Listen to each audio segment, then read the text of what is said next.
Welcome to the Joy Hour with Ella Mesma and guests.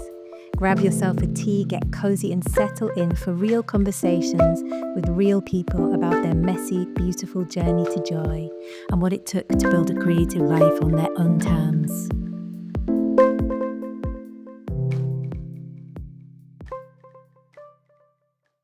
Today we are joined by Harinder, who has worked 25 plus years in large multinational corporations with a background in finance. She's lived in the US, in Austria, as well as the UK. This is where she started coaching. Fast forward to today, she does transformational coaching, is creating self-development tools, designs clothing, is an artist, illustrator, and podcaster. Welcome. Thank you. It's great to have you here. It's a pleasure to be here. So I think it feels true to just open with a little bit of a sneak into the life of Harinder these days. What are you creating? How are you living? So maybe I'll just step back into a couple of years ago where I felt working in the corporate world, it was I'd say it was quite a rigid structure. So I'm going to compare and contrast. And it's been coming up to about 3 years since I've stepped away from that. And a typical day in the life of me, I think if there's a word I would use to describe it, it would be unhurried. And I really like that word. I really like that. I feel every day that I'm appreciating more and more this beautiful expanse of time. And it's funny, I always use my hands to kind of describe it's the width of time for me. And then in that width of time, I think about the quality of how I want to spend that time and doing those things that really resonate with my heart. So I love drawing. I've started podcasting. I'm writing stories, spending time with people who are really dear to my heart. And that for me is the infinity in that time. It kind of feels very vertical. I always describe it this way. On an episode the other day on my podcast, I call it Gloopy time. This sense of it's like a teardrop, but it holds so much. And it's the quality, the experiencing of time from a place of my heart. And that is so different from the life I came from. And I feel so much gratitude to experience time in this way. It's really special. I'm intrigued. I would say I'm beginning to experience time in this way, this wonderful kind of slowing down. The word chill for me at the moment is a real theme. Previous Ella would not have chilled. It's really interesting. But I think for so many of us, we are very much conditioned to be on the go and, in these jobs that don't actually give space for time. So I'm so intrigued by what it looks like and how I experience time in that way. I think for me, essentially, it's around presence. For example, at the moment, I'm focusing on drawing portraits. Some are from my imagination. Some I'm teaching myself. In terms of color, in terms of intensity. And what I love about drawing so much is that the chatter in my brain just stops. It just disappears. And it feels like I've stepped into infinity. And I think that's something that we all experience, that when we are deeply present, we can be so focused. But through that focus, I feel like we connect to infinity. It's like we're in God's time in that way. And the picture that comes to my mind is I imagine one of my watercolor pencils touching the paper. And as it touches the paper, it's such a fine point. But in that point, it contains infinity because I don't know where my pencil's going to go. I don't know the intensity of the color that's going to be released or how emotionally I'm going to feel connected when I start, coloring in that tiny little spot and I get bigger and bigger and bigger. So that for me it's really interesting putting words around it, but I absolutely feel the feelings and the thoughts around those moments, although at the time I don't experience those thoughts, if that makes sense. you Yeah. know, kind of lost in the wonder and the awe of it all. So it's like a flow state. Yeah, very much so. And I would say that the transition coming out of being very busy, having a very structured life into this gloopy beingness, I think at the beginning, yeah, it felt very disruptive.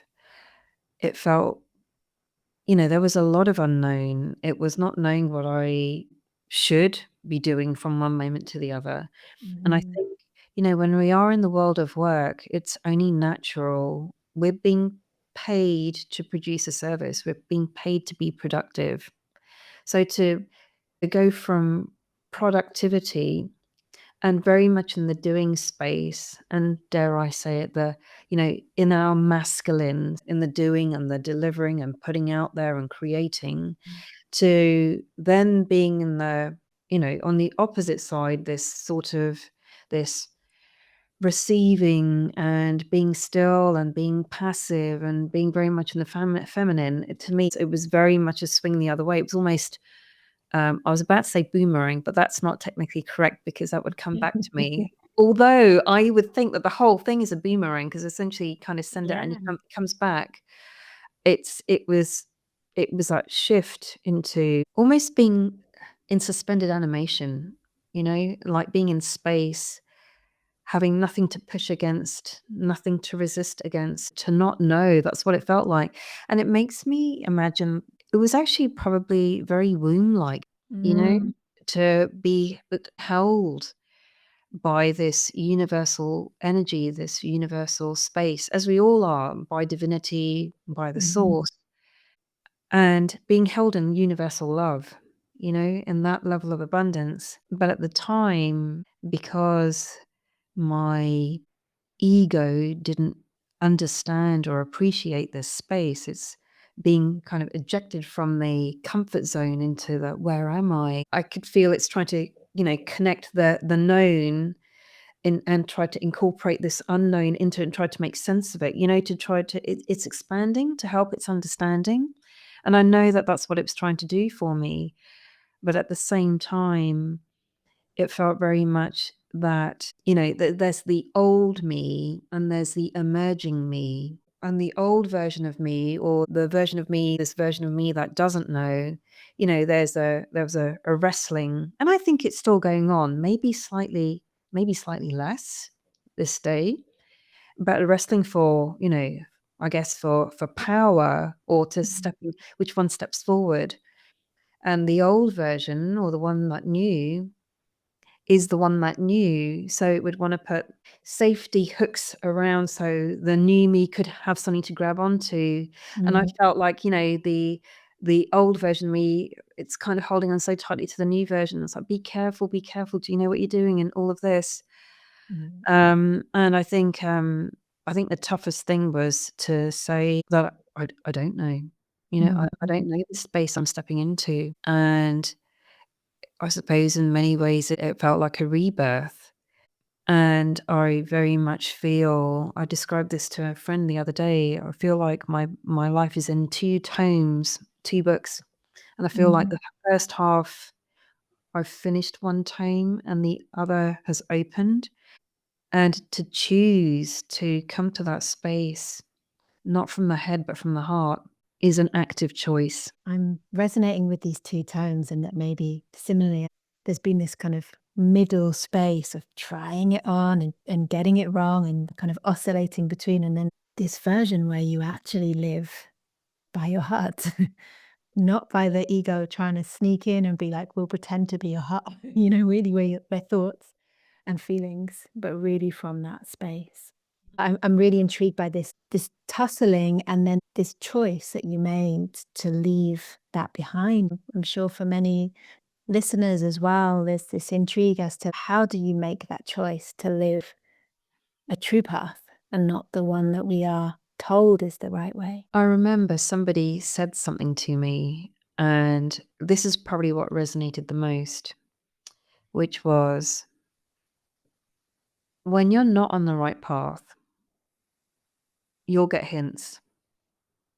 You will Mm, know, your body knows, your body absolutely knows. But I was very headstrong. And so then the universe, to match that, will also get louder and louder until you get, a right royal kick in the butt. And, things that we can say that were out of our control, but the truth is we do have some sort of input into their creation. I think, yeah, that's probably the way I would say it, was that, circumstances unfolded in that way that I left that space and I didn't know what I was doing next. And I haven't really known. I didn't wake up one day, even though I may have a vision for my life and think, well, this is what I want to do, because then it felt very much that I'm back in the space of willing myself from my head to do. But what does my heart want? But if I've always listened to my head and I've always been productive and I've always operated in a certain way, for my heart to be able to come out and play, this was the tussle that we were talking about, was very much the head versus the heart, because the head is about protecting me, is about being sensible, does know, has had a life of experience and successes and things that we learn to do better next time, so it had all of that. So there's a big reference, as there would be for anybody who goes through this. And then for the heart to come out, or for me to actually make a conscious decision, what if I tried to do something different? What if I chose, for now, for the moment, to just park my brain, park what I know, and move into the space of the unknown? What would that feel like? Why can't I play, or why can't I return to the childhood? And I'm not really returning to any childhood. I'm spiraling to, to also be more childlike, and just play with this idea that there may be a different way to live my life. What would that be like if I let go of control? And that then letting go of control, that's that's probably been the hardest thing. And as you were saying about the ego, coming up behind, just making sure that I'm safe, making sure that everything's okay, making sure that, I can function, but I'm going to survive. The more we are in our hearts, our ego isn't going to get smaller. It's going to also then encompass, every time we grow, it's going to grow with us, because there's more known space now, so it grows. And then the choice that we make, we have to continue to choose consciously to make that choice, because the ego knows a lot more than it did before. For me, it was very much a conscious choice to try something different, try something new. It wasn't to terrify me, but at times it did feel like that. It did feel that, I don't know what I'm doing. I don't know what the next step is. And I will use the word trust, because I had not practiced living from my heart before. That, it was very much moving from a sense of acquiring into being. It's moving from making, or I suppose living out other people's aspirations of me, to being, to move into being, and to realize that actually we have this life that we've been blessed with. Who are we actually living it for? And how do I want to interact with this life, so that the more energy I put in, the more that I get back? But equally, I think if I want to pull back from life a little bit and just be in a restful place, that's okay too, And not to stipulate as much, not to lay out grand plans, but to allow myself to see the magic of everyday things, those glimmers, you know, those coincidences, and those things that happen accidentally by some divine purpose. I love what you said about who am I actually living this life for? And I think there is such a wake-up call in that realization of, hang on a minute, that's my mother's words or my school teachers, I'm doing what I'm told instead of doing what is true. And it's true, these glimmers of joy that we get to experience, that for me, that's kind of the proof, or the divine letting me know I'm on my path, and this is what I'm actually here for. This is why I'm alive. And I think the body knows. The heart absolutely knows. You know when you've hit the right note, and you know when you're around that right note, but it isn't quite right. You feel that too. It's like, Mm, yeah, it feels like I'm on the right track, but it isn't quite it, mm, and the realization that when you are there, your heart speaks to you. And I love the fact that I'm still learning that my body knows before my mind does every single time. My head will do all the explanations around, well, this is why that happened and blah, blah, blah. But my body silently talks to me. And that is something that I'm also appreciating so much more, is having that quiet to hear my body talk to me and mm. tell me the truth. My mind isn't going to do that. It's going to tell me 101 other things, but when my body speaks to me, its wisdom floors me mentally. I think, I thought I knew. I don't know anything. This knows everything. It knows more than I'm able to process, I feel. There's so much awareness in that. And I think, the heart is so authentic and it doesn't make up any excuses. It just is. And there's something so beautiful and honest and real, like it's soulful. Mm. I feel, if I was going to describe the experience, I feel my head's drawn the lines, but my heart adds the color. Beautiful. You're such an artist. I love these I have my images. moments. Beautiful. Mm. So I do want to ask you a bit about life before. Can you tell us a bit about life before this journey? What did it look like for you? How did that conditioning show up? I think one of my realizations much later on in life was I really didn't know what I was feeling most of the time. I felt the emotions, but I didn't have a lexicon. I didn't have words for those emotions. And I was very much operated by my head and, living from two specific beliefs. One was not being good enough, and the other was not being worthy. And that would show up again and again and again in everything that I did. How hard I used to work, and I would work all the hours under the sun. I did burn out at one point, which was it. Logically, it was going to happen, but it was very much the sense of whatever I did, it would never be enough, and it was seeking validation at the end of the day, external to me.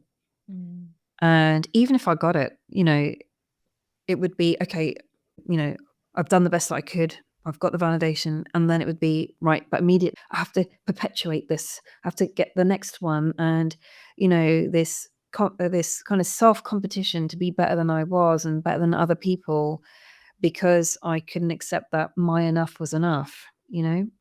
And I think when I look back, it wasn't to say that I never enjoyed it. It was it was an amazing lifetime of work, I would say. I had I got to do so many things. I got to travel the world with work, and for me, that was a trade-off. It was a dream come true, but with that always came, working hard as well. And I think, so I had to look for something joyful, and it would be meaningful interactions with others, as well as working really hard. But it was very much a heady space. It very much came from a place of lacking what I was not. So mm, if I focus on what I am not, then I have so much space to become, because I'm always coming from a place of, well, I'm not this, so I have to become that. And it was always have to become as opposed to choosing to become. And my heart didn't really play a factor in it. I wasn't really aware of the role of my heart from a loving or wanting, just for the sake of wanting perspective or higher truth, higher awareness. It just kind of took a back seat and was just regulating my body. So, yeah, it was a very different way of living. And I'm not going to say that it didn't serve me. It did. It really did. I've met some absolutely wonderful people. I've done my growing up there, and it's shown me so much, the people that I've connected to, how similar we are, how different we are, that the world is a rich place for learning, for diversity, for connection to others. Those were the things I took away, and I naturally then gravitated towards coaching in the workplace. It's sort of that's how it started. Mm. So, yeah, it was a necessity because without without going through that, there would have been no awareness. Ideally, we always want to come out on the other side when we've gone through painful growing pains or the learning and the lessons, but you can't bypass that. That is part and parcel of growing up. That is part of finding out, well, where are my boundaries? Where are the edges? What is my rigidity formed of? Why do I think like that? And I feel if I bring that to the now, it's dismantling of some of those structures, but also those self-imposed windows or mirrors I've put in is to go around and look behind them. Just, do I want this mirror here? Do I want this glass here? Does it make sense to have this now? Can I take it down? And it's a much more gentle process.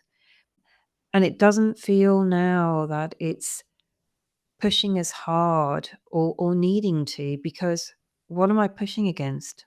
It's myself.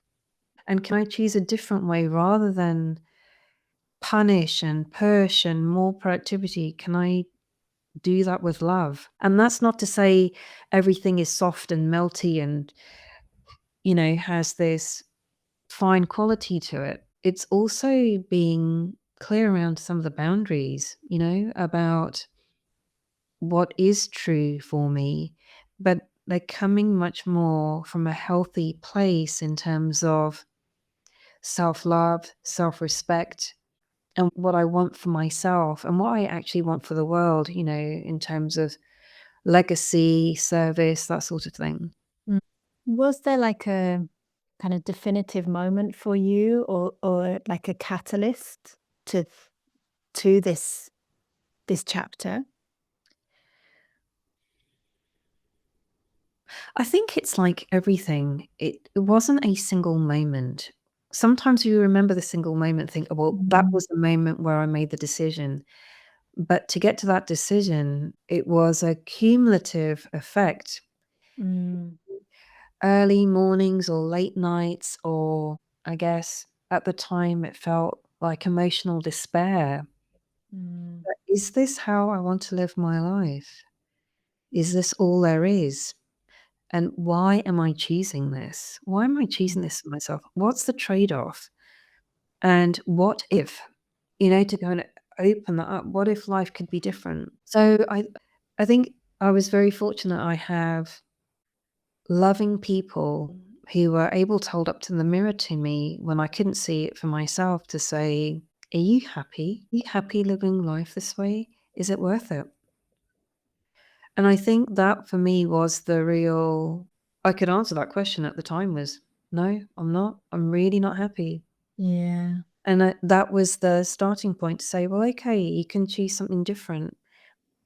And it doesn't have to come from a place of terror. I don't have to go from a "I'm not happy here" to "I'm not happy there." I can choose how I want to engage in my life, but also that to remind myself that in every engagement, even if I'm performing a service for others, even if I am working, is to look for the joy in those moments. Mm, It's not out there. We think it's out there, but it's in these moments where we connect with life. That's where the joy exists, and that's something we can choose to attune ourselves to be looking for it, being it in that moment, and then that is what echoes outwards. So that's also a choice. And I think it was for me to see when we're unhappy, it's very easy. We have not just an unconscious bias, but a conscious bias. Then everything around us also looks grey, miserable, dark, and heavy. But we can choose, like we were saying before, to see that there's lightness in there. And I was reminded the other day of a conversation I was having with a friend. When we are in those dark, heavy places, we must be carrying the light with us to know we're in the darkness. And just as when we move into the light, when we are in a happier, lighter place, we must have experienced darkness to know that we're in a lighter place. So the two have to go hand in hand. They go hand in hand. But what do we choose to look for? When we're experiencing, where are we coming from? To appreciate the space that we're in. And also this realization that it's all temporary anyway. It's all transient. At some point, even this will pass. Look for the joy in life, and then this too shall pass. Feels like 2 pieces of wisdom that I want to have in my pocket at all times. I will say this. So when I go out at nighttime, particularly if it's deliberately to go out and see the moon, or it's a clear night, the first thing I do is I'll look for the light in the sky. I will look for stars. And I will keep looking, and some are further away, but there are points of light in the darkness. And I think that is something that I remind myself of, is just remember those stars in the sky. Or, okay, if I was a doubting person, I would say satellites, but I choose to see stars. I choose to see stars. And so we're never in complete darkness. We can't be. I mean, what beautiful wisdom for our listener. And I love that. It was an image. Just look up and find the stars. I'd love to know, for the listener, where can we hear more of your amazing musings? Well, funnily enough, I have got a podcast. It is called Belly Button Musings, and it's on both Apple Podcasts and on Spotify. You can also find me on LinkedIn. But yeah, Belly Button Musings is where it's at. Thank you so much. It's been a joy. You are such an inspiration. Ella, thank you so much for having me on your show. I really appreciated just connecting with somebody who I feel lives their life from their heart. I always imagine you and I see you dancing from the heart, listening to music from the heart, and that's what moves you and drives you through life. So thank you. I really appreciate it. Thank you for listening, and we would love to hear what stood out for you from today's conversation in the comments. If this conversation resonated, please subscribe to the Joy Hour, share it, and leave a review so that others can find their way here too. And of course, follow us on social media. And if you'd like to deepen your own joy practice, grab a free gift from my Journal to Joy at mayagandaya.com/Joy Hour Gift. Thank you so much to our wonderful guests today, and you can read more about them, their work, and connect with them at links in the show notes below. Thanks again, and until next time, sending you love and joy.